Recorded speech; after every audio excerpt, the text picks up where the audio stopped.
বিভিন্ন এয়ারলাইনে যাত্রীদের বিশৃঙ্খল ও অপমানজনক আচরণ ঠেকাতে ব্রিটিশ সরকার নতুন একটি উদ্যোগ নিয়ে ভাবছে।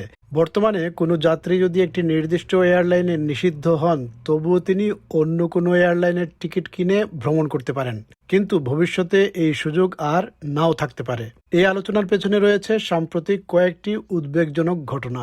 এমনই একটি ঘটনা ঘটে গত ফেব্রুয়ারিতে। তুরস্ক থেকে ম্যানচেস্টারগামী একটি ফ্লাইটে দুই যাত্রীর মধ্যে আকাশপথে মারামারি শুরু হয়। পরিস্থিতি এতটাই গুরুতর হয়ে ওঠে যে বিমানটিকে বেলজিয়ামের ব্রাসেলসে জরুরি অবতরণ করতে হয়।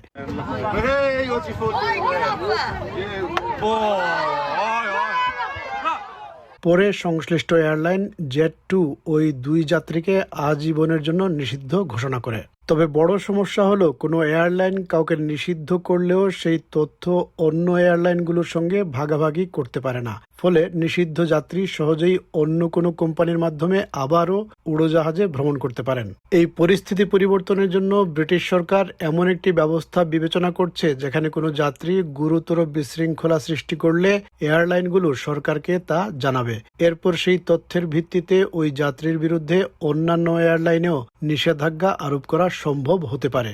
বিমান চলাচল শিল্পের অনেকেই এই প্রস্তাবকে স্বাগত জানিয়েছেন। তাদের মতে, উশৃঙ্খল ঘটনা শুধু যাত্রীদের জন্য ভীতিকর নয়, বরং নিরাপত্তার জন্য বড় ঝুঁকি তৈরি করে। যখন কেবিন ক্রুরা কোনো উশৃঙ্খল যাত্রীকে সামাল দিতে ব্যস্ত থাকেন, তখন তারা অন্যান্য গুরুত্বপূর্ণ নিরাপত্তা সংক্রান্ত দায়িত্ব যথাযথভাবে পালন করতে পারেন না। তাই বিষয়টি নিছক অসদাচরণের নয়, বরং সরাসরি নিরাপত্তার সঙ্গে জড়িত। When their crew are having to deal with instances of disruption, they're not able to do other important things. So ultimately, it is a question of safety as much as anything else. So it's a really serious matter. As I say, it's a tiny minority of people that cause disruption, but obviously when it does happen, it's serious. And so, we support fully any steps to help reduce the numbers of incidents as they happen. যদিও এমন ঘটনা খুব অল্প সংখ্যক যাত্রীর কারণে ঘটে, তবুও এর প্রভাব অনেক বড়। মহামারীর আগের সময়ের তুলনায় ফ্লাইটে বিশৃঙ্খল আচরণের ঘটনা 3 গুণেরও বেশি বেড়ে গেছে।